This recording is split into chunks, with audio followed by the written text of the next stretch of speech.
कटोरा लेके भीख मांग रहा आजाद करने के बाद। हमारे देश में कोई हमारा सुन नहीं रहा है, इसीलिए हम न्याय के लिए भीख मांग रहे हैं। मेरे देश के जवान देश की रक्षा तो करते हैं, पर देश में एक आतंकवादी की तरह हो जाते हैं। कैसे, ये बताना चाहता हूँ कुछ शब्दों में। 11 साल देश की हिफाजत करने के बाद हमें देश में नौकरी का अधिकार नहीं है, हमें राज्य में नौकरी का अधिकार नहीं है। हम कंपनी में भी जाएंगे तो वहाँ एक वेरिफिकेशन जाएगा, इनको सेना से बर्खास्त कर दिया है और ये देश में नौकरी नहीं कर सकते। और बांग्लादेश से आने वाले लोगों को यहाँ पे नौकरी मिलती है, और आतंकवादी पाकिस्तान से आते हैं उनको नौकरी मिलती है, उनका आत्मसम्मान किया जाता है। और नक्सलवादी जो यहाँ पे आत्मसमर्पण करते हैं उनको भी सत्कार किया जाता है। पर हमारे देश के रक्षक जो 11 साल देश की हिफाजत करते हैं उसको शोषण तो होता ही है अधिकारी द्वारा, फिर बाद में घर आने के बाद वो पूरा देश उसका शोषण करता है। बोला इसको सेना से निकाल दिया, सेना से निकाल दिया। इसी तरह ये मेरे भाई ये 15 साल सेवा की, इसको 15 रुपये नहीं दिया। फिर ये भाई ये यहाँ पे 4 साल सेवा की CRPF में, इनको पैसा नहीं मिला, 4 रुपये भी नहीं मिला। ये 12 साल सर्विस किया, ये कोर्ट तक घूम घूम के थक गए और इनको अभी देश में नौकरी का अधिकार नहीं है और ये आतंकवादी है, क्योंकि ये देश के रक्षक किया। बताओ, आप भी कुछ कह लो, थोड़ा बता दो, बताओ, ऐसे ही बोलो। हाँ, मैं CRP में 12 साल नौकरी किया। मेरे को छुट्टी के लेट होने के कारण रिमूव फ्रॉम सर्विस किया, जिसमें नौकरी नहीं करने का आदेश था। जैसे महाराष्ट्र सरकार को बता दिया गया कि इनको कहीं पर भी नौकरी ना लगे, तो मैं नक्सलवादी मतलब देश सेवा करके नक्सलवादी हो गए हम, क्योंकि देश में नौकरी नहीं मिलता हमको। तो हम क्या करें अब? आपका पैसा मिला 12 साल का? 12 साल का कुछ भी नहीं मिला, पैसा कुछ भी नहीं मिला। हाँ, मैं Mumbai high court, Delhi high court, सब जगह जाके आया, कहीं पे भी नहीं न्याय मिला। अभी मुझे यहाँ से न्याय मिलेगा ये उम्मीद है। की तरफ से न्याय मिला, ऑफिसर से भी। ऑफिसर को छोड़ दो, अभी क्या करें। ये लो 15 साल इनकी लड़की है जो 18 साल की बेचारी, और आज भी उम्मीद लगा के रखे देश के रक्षक। 15 साल नौकरी किया, तो वो बताओ बस। 15 साल नौकरी करने के दौरान तो मेरे को एक बर्खास्त कर दिया है और नौकरी गई है। नौकरी गई। आप देश में कहीं कंपनी कर सकते? नहीं कर सकते, कहीं नहीं कर सकते, वो बताओ लोगों को। क्योंकि उन्होंने पीछे से जो यहाँ पे डॉक्यूमेंट भेजे हैं उस पे, जैसे कलेक्टर ऑफिस में, पुलिस थाने में, SP ऑफिस में लिख के भेजा हुआ है कि ये अनडिसिप्लिन बंदे हैं, इनको कोई नौकरी नहीं मिल सकती। मतलब आतंकवादी है आप? हम आतंकवादी है। हाँ, तो ऐसे लिख दो ना, बोला ऐसे बताओ उनको हम आतंकवादी है, हमें आज से ही लिख के भेजा हुआ है। मैं तो चाहता हूँ ये जो हमारे देश के रक्षक होते हैं, जो देश के लिए आत्मसम्मान करते हैं, अगर हम बोलते तो हमारा जीव से यहाँ से खून खुलता है। हम देश की रक्षा करते हैं और हमारी रक्षा करने के लिए कोई नहीं। मैं रक्षा मंत्री को भी पत्र दिया, मैं प्रधानमंत्री को दिया, मैं राष्ट्रपति को दिया, पर ये महाराज राजनीति में व्यस्त थे, क्योंकि हमें न्याय नहीं मिलेगा। मैं वही सैनिक हूँ जो सर्जिकल स्ट्राइक की में राजनीति हो रही है, और सर्जिकल स्ट्राइक में हुई थी क्या नहीं हुई थी, और मैं लाइव पूछने के लिए तैयार हूँ उनको, पर वो बताने के लिए तैयार नहीं। मेरे पास सारे एविडेंस है। ये पाकिस्तान का न्यूज़ दिखा देता हूँ आपको, ये भी सुन लीजिए सर थोड़ा, क्योंकि ये दिखा देगा आपको दर्द क्या है जवानों का। ये बहुत बड़े बड़े राजनीति होते हैं हमारे ऊपर, पर जवान जब न्याय के लिए निकलता है कोई सुनने वाला नहीं होता है। ये देखिए, अभी ये पाकिस्तान की न्यूज़ है, ये महाराज बोल रहे थे, देखिए।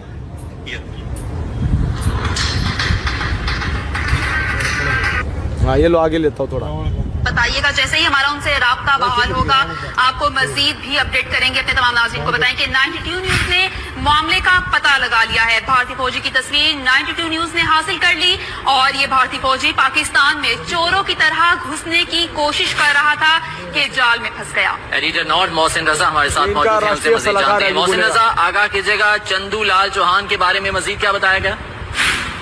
जी, चंदू लाल चौहान जो है, जिस दिन भारत ने पाकिस्तान पर जाली सर्जिकल स्ट्राइक का ड्रामा रचाया था, उस दिन ये पाकिस्तान के आजाद कश्मीर के इलाके में पकड़ा गया। ये भारतीय फौज की वर्दी में था और उसके पास राइफल भी थी।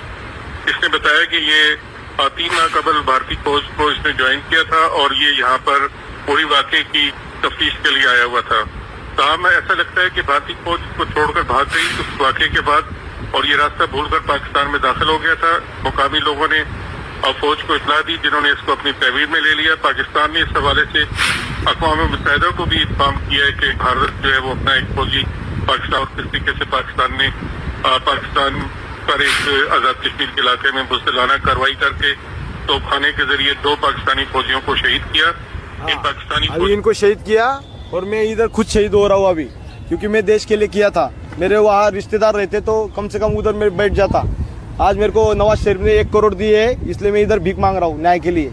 अच्छा सर, हम अब मतलब आप सरकार को मतलब आप ट्वीट किए हैं क्या सरकार को? सरकार को सारा ट्वीट किया, मदद दी है सरकार से? मदद सरकार नहीं करना चाह रही सर, क्योंकि वो शोषण नहीं रुक रही जवान की। पहली बात तो सर, मैं सर गया वो नहीं बोलना चाहते, इसीलिए तो कटोरा लेके भीख मांग रहा हूँ। ये देखो कितने जवान है हमारे देश के बाहर के लोग हमारे हिंदुस्तान भारत में लोग शरण लेके और अच्छी हाँ, खासी जिंदगी यापन बिल्कुल। कर रहे हैं। हाँ। पर लेकिन हमारे भारत के लोग भीख मांगने के लिए मजबूर क्यों? भारत के नहीं, सैनिक भीख मांग रहे हैं अभी। सैनिक भी और लोग, ये देखिए, ये दिख रहा है 7 साल नौकरी किया, ये भाई दिख रहा है, पर आ नहीं पा रहा है। इसका बच्चे फैमिली ने छोड़ दिया, ये देशद्रोही हो गया, क्योंकि इसने 7 साल किया था। अधिकारी को जब बोला मैंने घर में काम के लिए मना किया इसने भाई ने, तो इसको सेना से सीधा बर्खास्त कर दिया डिसिप्लिन के नाम पे, और इसका परिवार बर्बाद हो गया। इसका बच्चा भी ढूंढ रहा है कहाँ है कहाँ है। अभी मैं देखो, मेरे को यही लिख देते अनडिजायरेबल, ये सोल्जर दिख रहे हैं यहाँ पे, अनडिजायरेबल मतलब आप देश में नौकरी नहीं कर सकते, आतंकवादी है, ठीक है, क्योंकि ब्रिटिश कानून चल रहा है। मैं 2/4/2013 में भर्ती हुआ, 5/7/2024 को निकाला। ये मुझे पासबुक दिया है एक सर्विसमैन का, पर मैं एक सर्विसमैन नहीं, एक आतंकवादी हूँ, क्योंकि मुझे नौकरी का अधिकार नहीं। जो सेना में ड्यूटी करता है 15 साल करता है, सर्विस होने के बाद चुपचाप मुंह करके चुपचाप कर लेगा तो देश में नौकरी कर सकता है, उसको पेंशन मिलेगी। और जो सच के खिलाफ आवाज उठाएगा वो सीधा नौकरी से हाथ धो के बैठ जाएगा और आ जाएगा कटोरा लेके। यही हमारी सच्चाई है सर।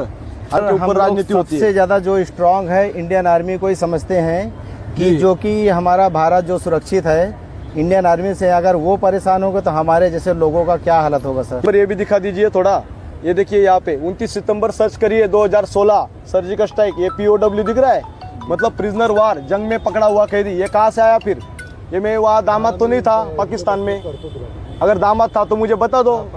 नवाज शरीफ के साथ मैं चाय पीने नहीं गया था, अपने देश के लिए गया था मैं, और मैं सैनिक आज भीख मांग रहा हूँ, पर हमारी जिंदा मीडिया दिखा नहीं रही है। इसलिए आप उस आपके प्लेटफॉर्म से कम देश को बताइए हमारे बात दर्द के बाद। मुझे ना सबसे ज्यादा देश से प्रेम है, क्योंकि सब लोग अपना पेट यापन कर लेते हैं कुछ भी काम करके, लेकिन देश सेवा सबके बस की बात नहीं है और कोई कर भी नहीं सकता, और सर चाह के भी। आपको पता होना चाहिए 15 लाख से ऊपर जवान हैं जिनके पेट पे लात मारी, वो देश में नौकरी नहीं कर सकते। सरकार बता नहीं रहा आंकड़ा, क्योंकि वो देश में नौकरी क्यों नहीं कर सकता? आप सोचो, जो सुसाइड करते वो तो अलग आंकड़ा हो गया, जो खुद लिख के आते वो अलग हुआ, पर जिनको सेना से घर भेज देते मजबूरी में और गलत तरीके से भेज देते, तो वो जवान आपके सामने बैठी है। पर हमारे आपके प्लेटफॉर्म से ये आवाज वहां तक पहुंचाओ, जो हर गांव में कोई ना कोई जवान होगा जो पीड़ित होगा, जिसको देश में नौकरी करने का अधिकार नहीं है।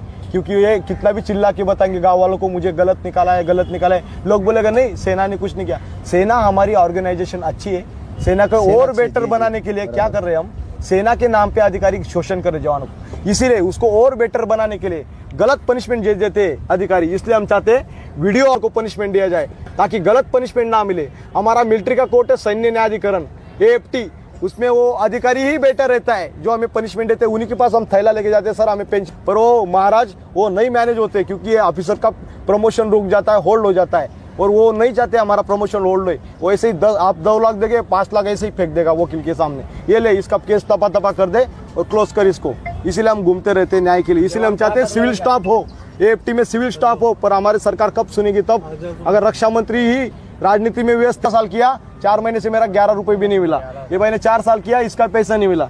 इनका 12 साल किया, 12 रुपए भी नहीं मिले। मतलब आप सोचो, देश में राज्य में ही महाराष्ट्र का आंकड़ा बता रहा हूँ 2 लाख से ऊपर है, 1 लाख भी जवान पकड़े आपने जिनकी सर्विस 10 साल 22 साल जो भी हुआ होगा, वो देशद्रोही तो है ही। पर अगर उसका पैसा अगर नहीं मिला तो आप सोचो 5-5 लाख भी पकड़ोगे तो 5 लाख गुणिले 1 लाख करोगे तो आप 50,000 राज्य का हो रहा है। तो देश का कितना बड़ा राज्य का जवानों के नाम पे अगर वो कोई बोलेगा जवान तो देशद्रोही की लगता है, उसको शर्म आती है।